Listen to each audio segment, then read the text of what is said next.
To make my take on the Chilean version of this traditional recipe, you'll need 1 cup of basmati rice, 1/2 cup of sugar, and 4.5 cups of milk. So I used lactose-free 2% milk to cut down on the lactose in the recipe, because I'm lactose intolerant, like many people are. And the reason I say cut down on the lactose is because I actually ended up using 3.5 cups of lactose-free milk and 1 cup of regular half and half. I made it this way to make it a little richer. You'll also need 1 vanilla bean, 1 stick of cinnamon, some powdered cinnamon, and an optional maraschino at the end.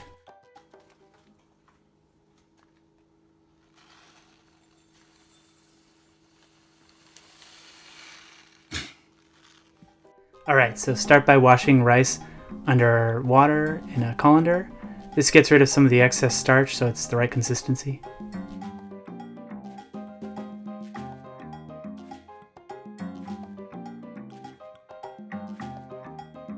Next, add the milk, sugar, cinnamon stick, and vanilla bean to a medium-sized pot.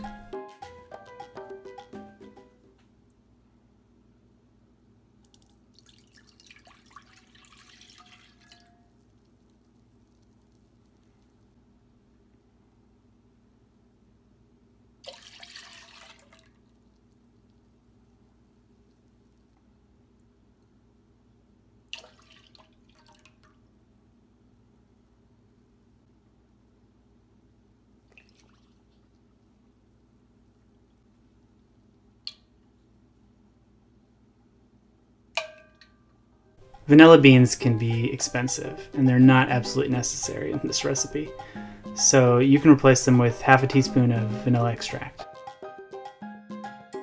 Bring the milk to a boil using medium heat, and then add the rice.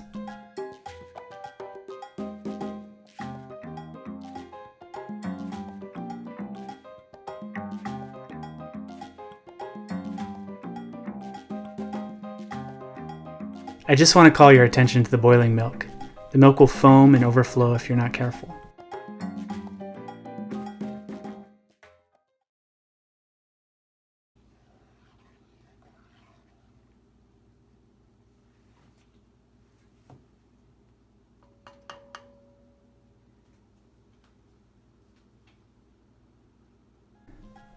Turn the temperature down so you get a gentle boil for 20 minutes, and stir periodically with a wooden spoon.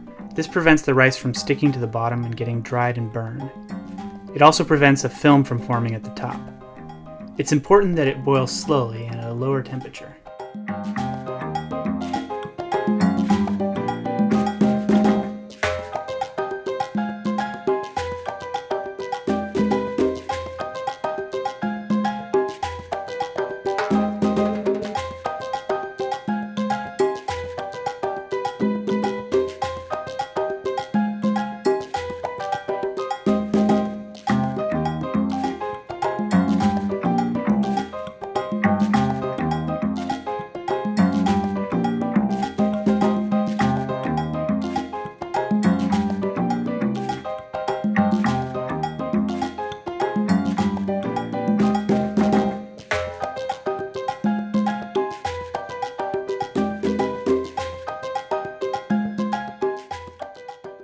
If the consistency is too thick and sticky, it's perfectly okay to add some more milk near the end of the cooking.